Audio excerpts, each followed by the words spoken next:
अस्सलाम वालेकुम नाज़रीन, मैं हूं अलबीना और आप देख रहे हैं बिला तकल्लुफ़। नाज़रीन, आज के प्रोग्राम में गुफ्तगू करेंगे इन्फ्लेशन के हवाले से कि इन्फ्लेशन यानी कि जब कीमतें बढ़ती हैं, जब इन्फ्लेशन रेज़ होता है तो उससे आखिर क्या कॉन्सिक्वेंसेस होते हैं। जिस तरह हम ये देख रहे हैं कि हर गुजरते साल के साथ जो महंगाई बढ़ती चली जाती है वो कम नहीं होती। इसी तरीके से अगर हम बात करें अयूब खान एरा की, तो उस वक्त भी 1969 में जब हुकूमत ख़त्म हुई थी अयूब खान साहब की, उस वक्त शुगर का मामला था, जो शुगर की कीमतों का मामला, उसके ऊपर कैसे ख़त्म हुई, लोग कैसे उनके खिलाफ बाहर निकल कर आए और उन्होंने प्रोटेस्ट किया। लेकिन हर बढ़ते साल के साथ इन्फ्लेशन बढ़ रहा है, लेकिन इस पर जो भी आने वाली हुकूमत होती है वो एडमिट नहीं करती अपने फ्लॉज। वो यही कहती है कि पिछले दौर हुकूमत की वजह से क्या उनको कॉन्सिक्वेंसेस झेलने पड़ रहे हैं। इसके ऊपर डिटेल बात करेंगे और स्टेट बैंक गवर्नर जो है उनके ऊपर भी बात करेंगे, उनके हाल ही के स्टेटमेंट के ऊपर जाने की कोशिश करेंगे सैयद गिलानी साहब से कि वो क्या कहते हैं और उस पर उनका क्या ओवरव्यू है। साथ ही साथ प्रोग्राम में शामिल करेंगे नेशनल हाईवे अथॉरिटी के हवाले से, उन्होंने कुछ क्लेम्स को रिजेक्ट किया है जो कि उनके ऊपर करप्शन के हवाले से था।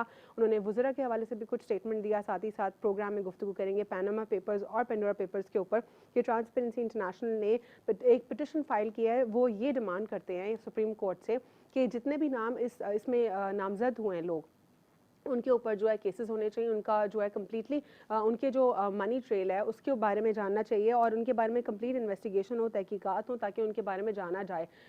इसमें जो है इस पिटिशन के हवाले से काफ़ी लोगों की जो है नींदें उड़ गई होंगी, क्योंकि जो जो लोग पैनामा पेपर्स और पेंडोरा पेपर्स में उनके नाम आए हैं, ख़ासतौर पर बिजनेस कम्युनिटी के इसमें जो है नाम आए हैं, इसके ऊपर भी प्रोग्राम में गुफ्तगू करेंगे। हमारे साथ प्रोग्राम में मौजूद है सैयद गिलानी साहब, एम्बेसडर फॉर्म एम्बेसडर हैं, ट्रांसपेरेंसी इंटरनेशनल को रिप्रेजेंट करते हैं। आपको प्रोग्राम में खुश आमदीद कहेंगे। अस्सलाम वालेकुम सर। वालेकुम सलाम।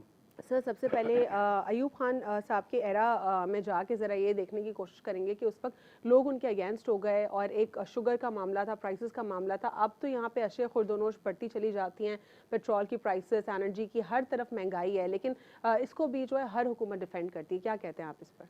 देखिए, ये हुकूमत जो इस वक्त बैठी हुई है, ये हुकूमत जो है ये इसके आने से पाकिस्तानियों की, सिटीजन्स की ज़िंदगी अजीरन हो गई है। और इसके ऊपर आप इसे अंदाज़ा कर लें कि यानी इनके मिनिस्टर के जो बयानात हैं वो अजीब अजीब से आते हैं कि कहते हैं कि जी आप महंगाई हो गई है तो ये किसानों का तो फ़ायदा हो गया अगर महंगाई हो गई। दूसरा कहता है कि यानी गवर्नर स्टेट में पढ़ा लिखा आदमी है, मगर क्योंकि वो फॉरेन रेजिडेंट पाकिस्तानी है, बाहर से आए हैं, तो उन्होंने कहा जी इसमें नुकसान हो गया पाकिस्तानी के 22 करोड़ आवाम का, मगर जो बाहर बैठे हुए हैं 5-6 लाख पाकिस्तानी, उनकी जो रेमिटेंस भेजते हैं उनको 500 अरब का फ़ायदा हो गया। तो ये सारी चीज़ें जो हैं, सही बात बता रहे हैं, लॉन्ग रन में ठीक है। लॉन्ग टर्म में इस समय ये है कि स्टेट बैंक ऑफ पाकिस्तान ने ये कह के पाकिस्तान की क्रेडिबिलिटी ज़ीरो कर दी है। अच्छा। पाकिस्तान के जो ये बता रहे हैं कि अगर 30 अरब का उनके पास रेमिटेंस आता है और 15-16 रुपये का उसके हिसाब से 500 अरब का उनको फ़ायदा हो गया कि पाकिस्तानी को भेजते हैं वो अपने घर वालों को, तो पाकिस्तान का 120 अरब डॉलर का कर्जा है। अगर 15 रुपए का डिवेल्यूशन इस साल का लिया जाए, 15 रुपए का, 15 नहीं, हालांकि 20 रुपए का है, तो 3000 अरब रुपए का जो है वो नुकसान जो हमें लोन उतारने में होगा, 3000 अरब का। पाकिस्तान का PSDP जो टोटल है वो जो है 1500 अरब रुपए का जो है वो पब्लिक सेक्टर डेवलपमेंट प्रोग्राम है। उसके अंदर जो है वो अगर ये 20% जो है वो 15% अगर आप डिवेल्यूशन हो गई है, सिर्फ इस डिवेल्यूशन का इम्पैक्ट है वो यानी 15 225 अरब रुपए का उसमें नुकसान हो गया। पाकिस्तान की जो तेल की इंपोर्ट है, हमारी जो इंपोर्ट है, गज़ा की इंपोर्ट है, हर चीज़ की इंपोर्ट है, यानी उन पर आप 70% इंक्रीज़ कर दें। और ये सारी चीज़ें इस पर पाकिस्तान को जो कह रहे हैं 500 अरब का जो पाकिस्तानी ओवरसीज़ उनको फ़ायदा हो गया, यहाँ पे पाकिस्तानी हुकूमत को, आवाम को, ये सब पाकिस्तान की महंगाई का असर हो रहा है कि ये 4000 अरब का नुकसान हो गया सिर्फ एक साल में। ये स्टेट बैंक ने कह के पाकिस्तान के जो फॉरेन इन्वेस्टर हैं उनको भी भगा दिया कि पाकिस्तान में अब कोई फॉरेन इन्वेस्टमेंट नहीं आ रहा, कि पैसा वापस नहीं आएगा। जिस हिसाब से है कि वो डॉलर वहाँ से खर्च करते हैं तो डॉलर में इनकी इनकम जाती है, तो डॉलर आधा हो जाएगा ना। जिस हिसाब से ये उड़ रहा है डॉलर 175 रुपये का हो गया, जब हुकूमत आई थी ये 115 रुपये का था।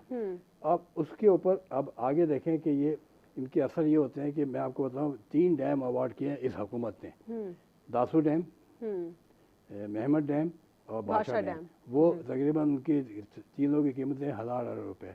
सिर्फ डॉलर के फर्क की वजह से इनका जो 3 साल में इन्होंने दासू डैम अवार्ड किया था 100 रुपये का डॉलर था उस वक्त, और जो ये दूसरे महमद डैम और बादशाह डैम थे 115 रुपये का डॉलर था, अब 175 है। तो 70% कीमत वैसे ही बढ़ गई, यानी 1000 अरब की जगह 1700 अरब तो वैसे ही हो गया वो। फिर उनकी स्टील की कीमतें, उसमें आप देखें, ये मैं आपको दिखा रहा हूँ, ये का महमद डैम का है कि स्टील, सीमेंट, मटेरियल, लेबर की कीमत 50% जो है वो बढ़ेगी, वो भी इसके बढ़ेगी। तो ये जो हमारे डैम जो 1000 अरब के थे, ये इस महंगाई और डॉलर की डेवल्यूशन की वजह से ये 3000 अरब के कॉस्ट आज करेंगे। और जब ये ख़त्म होगा, जिस हिसाब से चल रहा है, ये 8-10 साल के बाद तो ये 10-12 हज़ार अरब के पड़ेंगे। तो ये पाकिस्तान की इकोनॉमी इसको सह नहीं सकती। सर, हमने पहले भी तो डैम्स नहीं कंस्ट्रक्ट किए ना, ये भी तो गफलत थी पिछली हुकूमतों की। सर, इंडिया को देखिए कितने स्टोरेज टैंक्स, कोई ताल्लुक नहीं, हर हुकूमत का स्टोरेज टैंक्स क्या है पाकिस्तान में। जब इंडस वाटर ट्रीटी हालांकि की है, हमने साइन किया है, इंडिया हमें उसके खिलाफ ब्लैकमेल करता चला है। सर नहीं, उसका कोई ताल्लुक नहीं है इंडिया का इससे। नहीं सर, ताल्लुक की बात सर ये आप बात तो सुने ना, आप गलत चीज़ पे जा रही हैं। सर मेरा पॉइंट ये है कि आप वो, मैं बात बिल्कुल समझ गई सर आपकी, लेकिन सर आप ये कह रहे हैं कि मैं दूसरी तरफ आपसे ये जानना चाह रही, स्टोरेज टैंक्स पहले थे हमारे पास, हम लोग डैम की तरफ गए। डैम थे, डैम को छोड़ देना, डैम को खाने वाला अयूब खान है। उसने डैम खत्म कर दिए, डैम नहीं बनाए थे, अयूब खान ने खत्म कर दिए। कालाबाग डैम नहीं बनाया, उसने बना दिया, उसकी जगह तरबेला डैम। उसके बाद एक भी नहीं हुआ, किसी को प्रॉब्लम नहीं है। ये सारा डैम जो खत्म हुआ था अयूब खान के ज़माने में, फजलुर रहमान हक था वहाँ पे, KPK का गवर्नर जनरल, उसने ख़त्म कराए थे। उसने कहा कि मैं नहीं बनने दूंगा तरबेला डैम। वो दिन आज का दिन, ये सिर्फ उसकी वजह से हुआ था। और आज जो पाकिस्तान में है, अब डैम बन रहे हैं, वो डैम बन रहे हैं, वो एट व्हाट कॉस्ट बन रहे हैं। वो डैम की जो है वो फ्री, इसकी इनपुट है, पानी फ्री होता है, मगर डैम की कीमत जो है वो सोलर पावर से डबल आ रही है। वो गलत है, विंड पावर से 3 गुना आ रही है। अब डैम बनने की जरूरत नहीं है, पानी के लिए डैम बनाने चाहिए, बिजली के लिए नहीं बनने चाहिए। और इसका जो जिस हिसाब से कॉस्ट आ रही है, ये हमें डैम का जो बिजली का बिल आएगा वो 40 रुपये पर यूनिट आएगा, अभी 20 रुपये आता है। तो ये सारी चीज़ें हो रही हैं। इसमें चीज़ ये है कि इकोनॉमिक्स के अंदर जो है पाकिस्तान में जो महंगाई हुई है, इस महंगाई दुनिया भर में महंगाई हुई है, इसकी वजह से हर जगह। मगर पाकिस्तान वर्ल्ड के अंदर इकोनॉमिक्स के अंदर, ये चार्ट आप देख रहे हैं कि पाकिस्तान 4th नंबर पे है। पाकिस्तान के अंदर जो है वो तकरीबन महंगाई हुई है 9.5%। और हमसे ऊपर कौन है? अर्जेंटीना है, टर्की है, ब्राज़ील है। ये वजह क्या है? वजह ये है कि उनकी करेंसी जो है वो 50% डिवैल्यू हुई है। अच्छा, हमारी 70%। ये डिवैल्यूएशन की वजह से हम लोगों की महंगाई ज़्यादा है। अगर ये डिवैल्यूएशन नहीं होता, अगर हमारी रुपये की कीमत वही 112 रुपये होती जो 2018 में थी, आज पेट्रोल जो है वो 80 रुपये का होता है, आज जो है चीनी जो है वो 70 रुपये की होती है। ये डिवैल्यूएशन करने के लिए इसका रिस्पॉन्सिबल है ये हुकूमत, इस हुकूमत के एहलकार, इसके फाइनेंस। स्टेट बैंक का कितना रोल देख रहे हैं? स्टेट बैंक का 100% रोल है ना। अच्छा। कि उसने तो, वो तो कहते हैं कि अच्छा है डिवैल्यूएशन। दुनिया का कोई स्टेट बैंक का गवर्नर ये नहीं कहता कि डिवैल्यूएशन अच्छी चीज़ है। डिवैल्यूएशन बहुत बुरी चीज़ है। जी सर, अप्रिशिएट हमारा जो है इस वक्त 2008 के अंदर हमारी एक्सपोर्ट 25 अरब डॉलर थी, और डिवैल्यू करके 70%, आज जो है 24 अरब डॉलर है। तो कहाँ गई वो सारा फ़ायदा जो है बिजनेसमैन को दे रहे हैं। ये सारा फ़ायदा जो है ये बैंकों को दे रहे हैं। बैंकों की इनकम जो थी वो 10%, 15% थी। जब से ये हुकूमत आई है, बैंक के प्रॉफिट जो है वो 200%, 300% हो गए। क्यों? कि वो बैंक इनको लोन देता है, गवर्नमेंट को 13% पे, पब्लिक से लेता है वो 4% पे, वो कमाई कर रहा है। बैंक वाले कौन है? ये सारे के सारे बैठे हुए हैं पार्लियामेंट के अंदर, इनके रिश्तेदार हैं। ये सारा केस जो हो रहा है, ये अयूब खान की हुकूमत, मैं इनको बता रहा हूँ शुरू से कि महंगाई का असर अब जो शुरू हुआ है ये खा जाएगा हर एक को। अयूब खान की हुकूमत जो 1969 के अंदर 11 साल हो गए थे उसके खिलाफ कई मूवमेंट शुरू हुई थी, मगर जो मेन चीज़ शुरू हुई थी वो चीनी जो है वो हार्डली 8 आने या 4 आने महंगी हुई थी। तो उस पर मुहिम चली थी और अयूब कुत्ता हाय हाय ये बात यानी नारे लगे थे। तो उसके बाद अयूब खान ने रिज़ाइन किया, और उससे रिज़ाइन करने की वजह बताई कि मैं घर में गया तो घर में मेरा नवासा, उसका नवासा था 4 साल का, वो नारे लगा रहा था अयूब कुत्ता हाय हाय। तो ही रिज़ाइन दे रहे हैं। अब क्या हो रहा है? अभी ये शेरी रहमान क्यों जो है इसकी PTI की जो वो है मेंबर्स हैं, उनके भी घरों में जाना मुश्किल हो गया है कि महंगाई की वजह से वो फेस नहीं कर सकते। मिनिस्टर पब्लिक को फेस नहीं कर सकते। इलेक्शन तो बाद की बात है, अभी इनको सड़क पे चलना मुश्किल हो गया। वजह यह है कि यानी मैं बता रहा हूँ, मेरे ऑफिस के अंदर लोग हैं जिनकी तनख्वाहें जो हैं वो 50,000 60,000 होती थी 3 साल पहले। इसकी वजह कोरोना की वजह तनख्वाह उनकी आज जो है वो 40,000 है, और खर्चे जो है 10 गुना बढ़ गए। तो ये सारी चीज़ें जो है, एक ब्रेक लेना है मैंने, और फिर नेशनल हाईवे अथॉरिटी के ऊपर बात करेंगे। वो जितने भी करप्शन के क्लेम्स हैं उसको रिजेक्ट करते हैं, और क्या मामलात हैं NHA के, उसके ऊपर बात करेंगे आफ्टर शॉर्ट ब्रेक।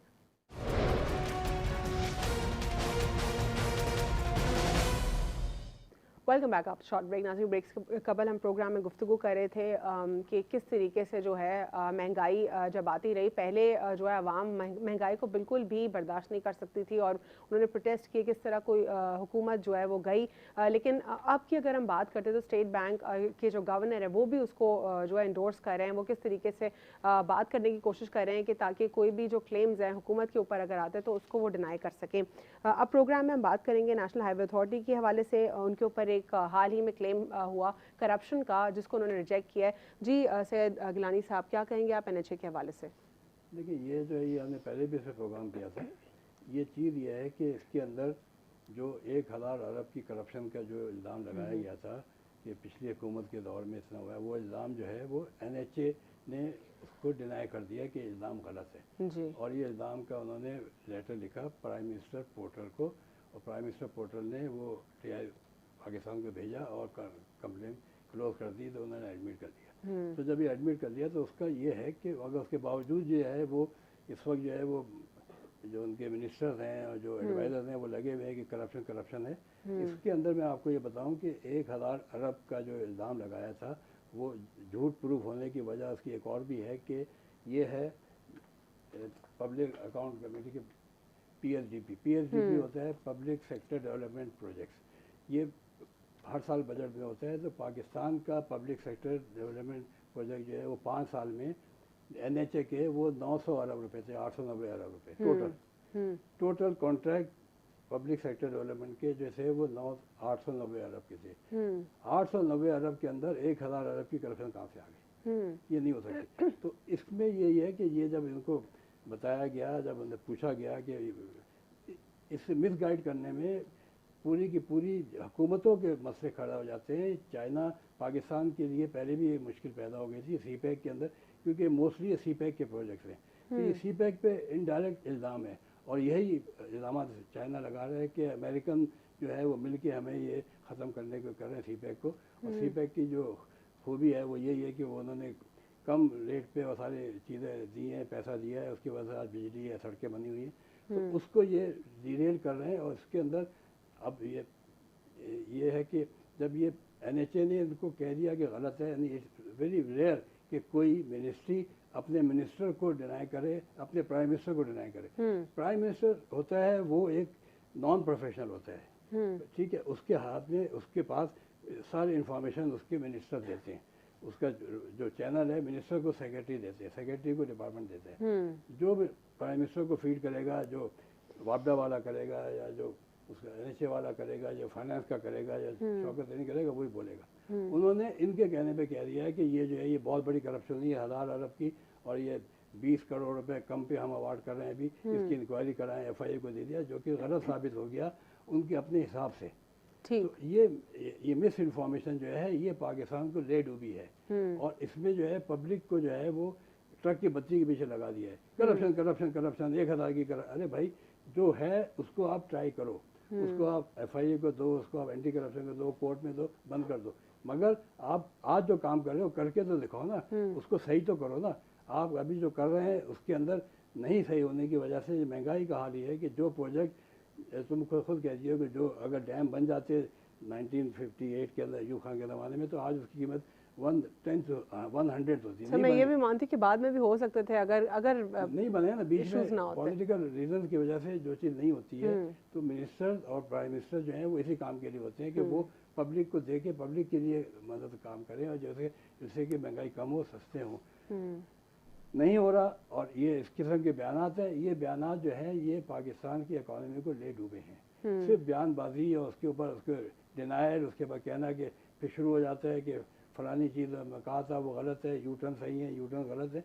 ऐसी चीज़ नहीं होनी चाहिए। तो ये बहुत ही यानी अहम चीज़ है कि प्राइम मिनिस्टर को भी चाहिए कि वो पहले मिनिस्टर के बयान को डिपार्टमेंट से चेक कर लिया करे, इससे पहले कि कुछ वो अपना एक्शन ले ले। वो एक्शन ले लेते हैं, वो कमेटी बना देते हैं, फिर कमेटी गायब हो जाती है। एक उन्होंने कमेटी बनवा दी थी, बखर इसी ने बना दी थी। ये मुराद सही नहीं कहा था कि ये बड़े फॉरेन प्रोजेक्ट जो है सारे उसके अंदर करप्शन हुई है। एक कमेटी बनाई जिसमें कि नैब के डिप्टी चेयरमैन थे हुसैन अगर, उसके तहत के 10 साल की निकाल के देखें, वो कमेटी की रिपोर्ट 0 हो गई, कुछ भी नहीं हुआ। क्योंकि फॉरेन लोन के सारे प्रोजेक्ट जो हैं वो अंडर फॉरेन ऑडिट होते हैं, वर्ल्ड बैंक IMF के, एशिया बैंक का उसका ऑडिट होता है, OIC का अपना ऑडिट होता है, ऑडिट जनरल होता है। तो कोई चीज़ यहाँ पे ऐसे नहीं हो सकती कि करप्शन, हमेशा का करप्शन होती है मगर वो माइनर करप्शन है। ऑडिट जनरल पाकिस्तान हर प्रोजेक्ट पे ऑडिट करता है, हर साल करता है। उसकी रिपोर्टें पढ़ ले, उसके अंदर लिखा हुआ होता है कि इसके अंदर भी, CPI के अंदर भी करप्शन हुई है मगर माइनर हुई है। वो माइनर करप्शन जो होती है कि कोई सुपरवाइजर पैसा खा गया, कोई ठेकेदार ने सामान गलत लगा दिया, ये चीज़ें। ये बड़ी जो करप्शन है कि अवार्ड क्या 2 अरब का 20 अरब का प्रोजेक्ट था, 40 अरब में अवार्ड कर दिया, ये हो नहीं सकता पाकिस्तान में। जब से PPRA रूल्स आए हैं ये पॉसिबल नहीं है। तो आपको मैं ये बता रहा था कि ये जो है बयान दे देना, इस किस्म के बयान मिनिस्टर दे देते हैं जिसकी वजह से फॉरेन रिलेशन में प्रॉब्लम आ जाती है, फॉरेन इन्वेस्टमेंट में प्रॉब्लम आ जाती है। सामने वाला बिजनेसमैन काम नहीं करता, ब्यूरोक्रेट साइन नहीं करते कि भाई ये तो हमें कल पकड़ लेंगे। अब इसके अंदर अगर ये है तो हो सकता है कि NHA को इसके अंदर कोई सज़ा मिल जाएगी, आपने ये बयान क्यों दिया। विच इज कि विसिल ब्लोअर जो है वो इस मुल्क के अंदर सेफ नहीं है। विसिल ब्लोअर को जो है वो कोई प्रोटेक्शन नहीं है विसिल ब्लोअर के, जिसके जुर्म उठाओ उसको जो है विसिल ब्लोअर, किसने बोला लॉ उसको पहले में पकड़ो, विच इज़ रॉन्ग। तो ये है कि पाकिस्तान के अंदर, इसीलिए आप देखें कि हमारे रूल ऑफ लॉ इंडेक्स आई है, पाकिस्तान का रैंक 138 कंट्री में 130 है। तो 130 के अंदर रूल ऑफ लॉ इंडेक्स में से जुडिशरी नहीं है। उसके अंदर मैं अगले प्रोग्राम बताऊंगा कि उसके अंदर मिनिस्टर की करप्शन है, उसके अंदर जो है ये कॉन्ट्रैक्ट की करप्शन है, उसके अंदर जो है सिस्टम की करप्शन है, स्टेट बैंक की करप्शन है, FBI की करप्शन है, सारी करप्शन। उसके हिसाब से रूल ऑफ लॉ इंडेक्स बनता है। यहाँ पर सब कह देते हैं कि जी ये रूल ऑफ लॉ इंडेक्स जो है जुडिशरी का, उसके अंदर पार्ट 5% भी नहीं है, पूरे सिस्टम का है। तो ये हमारे अब इस किस्म के बयान हवा में दे देना और लोगों को जो है वो मिसगाइड करना देना, मिसगाइड करके। मेन मसला है कि महंगाई है, मेन मसला है कि डॉलर हमारे कंट्रोल में नहीं आ रहा, मेन मसला है कि गवर्नेंस सही नहीं है, मेन मसला है कि कोई प्रोजेक्ट जो है वो सही टाइम पे सही है। NHA की करप्शन जो हुई, इसमें कौन कौन आपको लगता है कि कौन कौन इसके लिए रिस्पॉन्सिबल है? NHA करप्शन की जो ये जो स्टेटमेंट वो तरदीद कर रहे हैं, लेकिन रिस्पॉन्सिबल कौन कौन है सर? तरदीद कर रहे हैं तो दैट मींस नहीं हुई ना, वो तो ये कह रहे हैं, तुम समझे नहीं इस बात को। सर मैं समझ गई, लेकिन नहीं हुई। अगर वो गलत कह रहे हैं तो उनको टांग देना, ये तो सर इंक्वायरी कराए ना। रिस्पॉन्सिबल कौन होगा आपको लगता है? अगर कोई भी अगर ऐसा सिनेरियो होता है, तो सर आप कह रहे हैं CPAC भी डिस्टर्ब हो सकता है, खदशात है, तो हो गया ना, इसकी वजह से इम्पैक्ट आ गया है। पाकिस्तान के CPAC के अंदर जो है कई प्रॉब्लम्स आ रही हैं, उसमें ये भी प्रॉब्लम आ गई है। ग्वादर के अंदर भी प्रॉब्लम आ गई है सिक्योरिटी की, दासू डैम में भी सिक्योरिटी की प्रॉब्लम आ गई। उन्होंने मांग ली है 6 अरब रुपये कंपनसेशन मांग लिया, वो 4 जो उनके बेचारे मरे थे दहशतगर्दी में। तो ये सारी चीज़ें हैं, मिनिस्टर्स को, एडवाइजर्स को बड़े बयान संभल के देने चाहिए कि they impact the foreign investment, foreign relation and. Sir क्या सुपरविजन ज़रूरी है इनके स्टेटमेंट्स का? नहीं, इनको फिल्टर करना चाहिए, तो इनकी सिलेक्शन सही होनी चाहिए। सर सिलेक्शन तो बहुत मुश्किल आपने बात कर दी। आपको लगता है कि सिलेक्शन पाकिस्तान में अगले आने वालों में भी, सालों में भी बेहतर हो सकता है? क्या सुपरविजन के लिए कोई बॉडी होनी चाहिए कि क्या स्टेटमेंट्स जा रहे हैं? पहले स्टेटमेंट देखो, तुम्हें नहीं पता, यहाँ पर जिंदगी में मैंने ऐसा नहीं देखा कि बैठ के हुकूमत के स्पोक्समैन मिनिस्टर सिवाय ये कहें कि आज अगर फर्स्ट करो कि पेट्रोल महंगा हो गया जी, वो सरदारी ने करप्शन कर दी। आज अगर आलू महंगे हो गए, नवाज शरीफ ने करप्शन कर दी। आज रोड महंगी पड़ रही है, भाई 5 साल हो गए सरदारी को हुए, 10 साल हो गए। अब अपना आपने 3 साल में जो करना है वो उसको करो ना, आप अपनी कारकर्दगी को सही करो उसको। और उन्होंने गलत किया है तो उनको पकड़ो, नवाज शरीफ को टांग दो, जरदारी को टांग दो। सर पकड़े जाते हैं क्या? नहीं, इनके पास है ना, FIA किसके पास है? FIA किसके पास है? एंटी करप्शन किसके पास है? ठीक है सर, एक छोटा सा ब्रेक लेंगे और ब्रेक के बाद हम प्रोग्राम में गुफ्तगू करेंगे पैनामा पेपर्स और पेंडोरा पेपर्स के हवाले से। जो नाम सामने आए, इनके हवाले से पिटिशन दायर की ट्रांसपेरेंसी इंटरनेशनल सुप्रीम कोर्ट में। वो कहते हैं कि तमाम तर नामों की तहकीकात होना जो है लाजमी है, ज़रूरी है, ताकि मालूम हो सके कि क्या है ये overall system. After short break.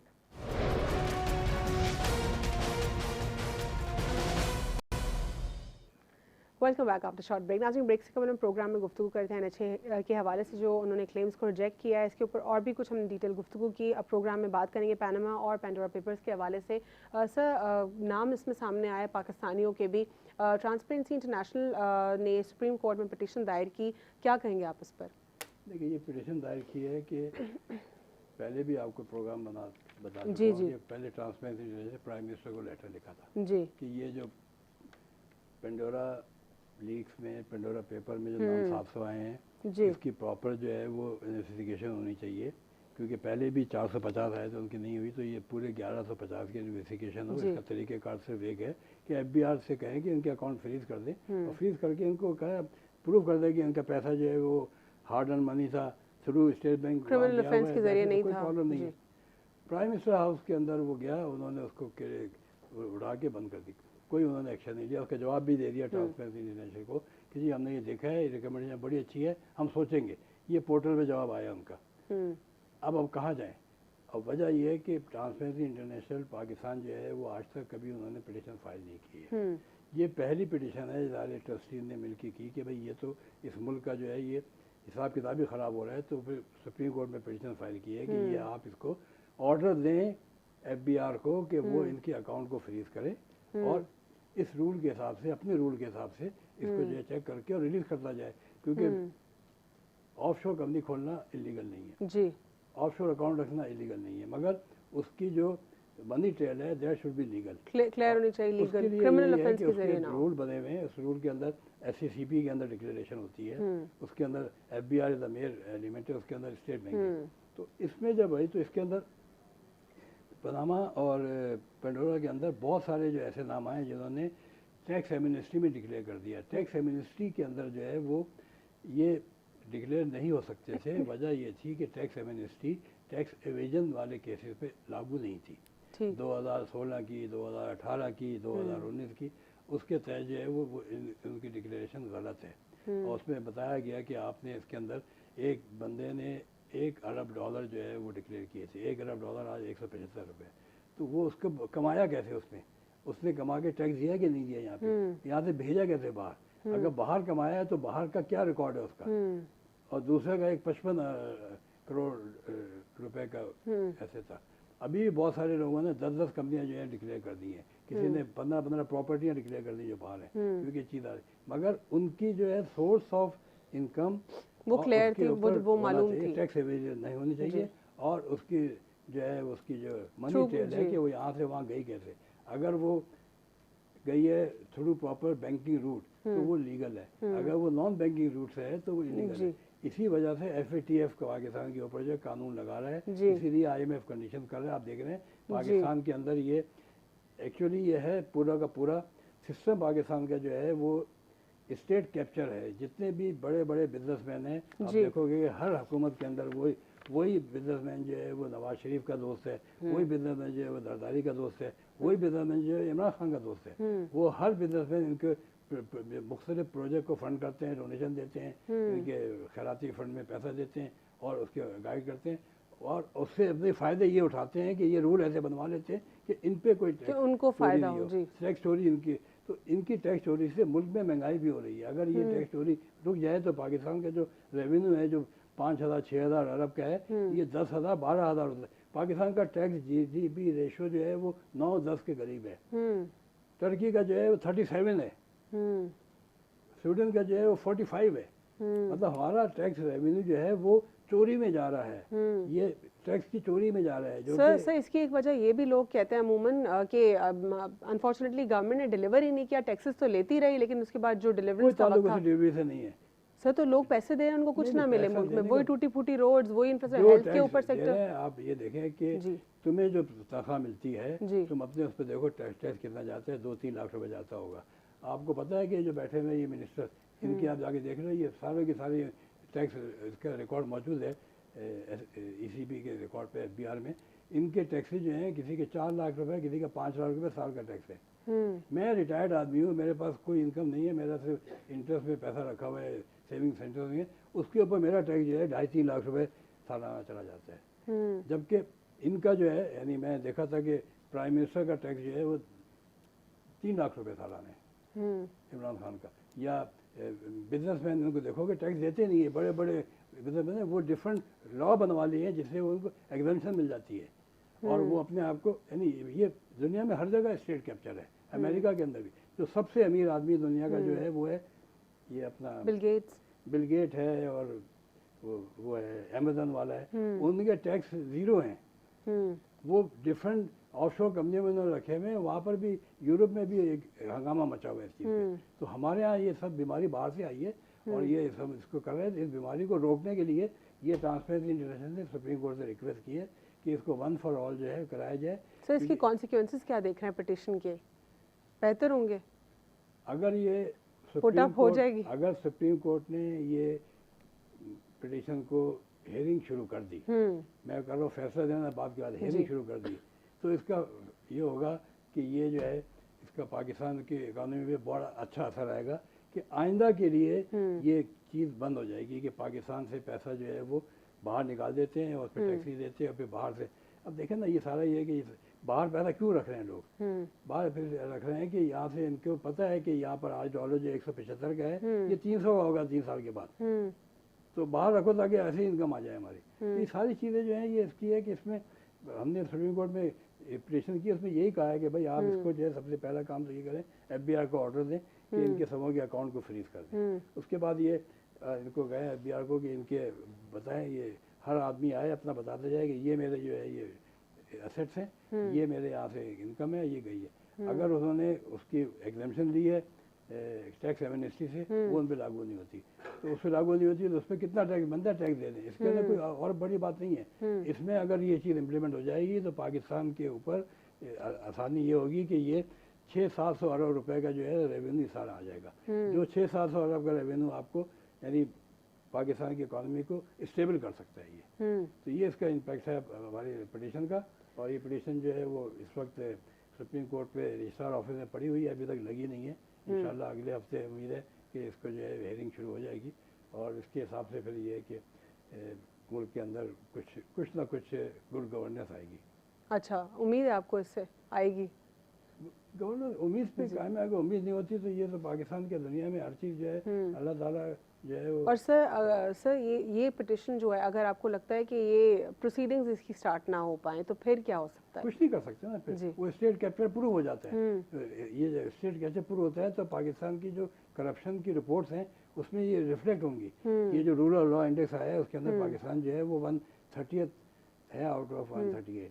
फिर CPI के अंदर भी नीचे आएगा। फिर ये FATF आपके जो है लोन आपको ग्रे लिस्ट से ब्लैक लिस्ट में डाल देगा। आपका IMF जो है वो लोन सही, IMF का क्या हो रहा है पिछले 15 दिन से सस्पेंस है ना, वो कंडीशन पाकिस्तान की बढ़ाई के लिए वो कंडीशन रख रहे हैं। हम इसको करने चाहते हैं क्योंकि हमारे पीछे इसके पीछे जो है ये एलिट है यहाँ की जो है ये स्टेट कैप्चर है, ये बिजनेसमैन है, वो डायरेक्ट बिजनेसमैन भी है, बहुत सारे एडवाइजर बिजनेसमैन है, खुद उनकी कंपनियां हैं, खुद अपने कॉन्ट्रैक्ट लिए हुए हैं, वो कैसे इम्पैक्ट आएगा? सर लास्ट वीक हमने नैब ऑर्डिनेंस जो अमेंडमेंट हुई 7 अक्टूबर 2021 में, इसके ऊपर भी गुफ्तगू की, उसके हवाले से भी आपने बहुत सारे फैक्ट्स बताए, लेकिन ऐसा जो ऑर्डिनेंस है इसके कितने अरसे के लिए जो इफेक्ट्स रहते हैं, कॉन्सिक्वेंसेज रहते हैं किसी भी मुल्क में, अगर ऐसा कोई कानून आए जिसमें छूट मिले लोगों को? NRO आया था, NRO कैंसिल हो गया जी, ये आया है नैब ऑर्डिनेंस, ये कैंसिल हो जाएगा, ये मैं आपको बता दूं, ये रहेगा नहीं। इसके अंदर जो है मेजर चीज़ें मतलब डिस्क्रिमिनेटरी क्लॉजेज नहीं हो सकती। डिस्क्रिमिनेटरी क्लॉज इसके अंदर है NRO के अंदर कि ये आपने कैबिनेट के सारे मिनिस्टर्स को उनको फ्री कर दिया कि उस पर ये लागू नहीं होता, बाकी ब्यूरोक्रेट पे लागू होता है, तो वो चीज़ गलत हो जाती है। दूसरा ये कानून तो सबके लिए सेम होना चाहिए, कानून हर एक के लिए होना चाहिए। इसकी वजह से ये पूरा का पूरा ऑर्डिनेंस जो है इसको इस्लामाबाद हाई कोर्ट के अंदर उसकी पिटिशन भी फाइल हो गई है, उसकी हेयरिंग भी है और नोटिस भी इशू कर दिया chief justice Islamabad high court ने। मगर यही चीज़ें है ना कि स्टेट कैप्चर है ये सारा का सारा। मैं आपको बता रहा हूँ कि ये इलेक्शन करके वोट में आना है, इलेक्शन के अंदर धरना भी करते हैं तो पैसा लगता है, सीट के लिए जो है कितने तो बिजनेस कम्युनिटी को उसी तरह फैसिलिटेट करते हैं। MNA MP आएगा पैसा खर्च करके 4-4 करोड़ रुपए वो क्यों खर्च करेगा?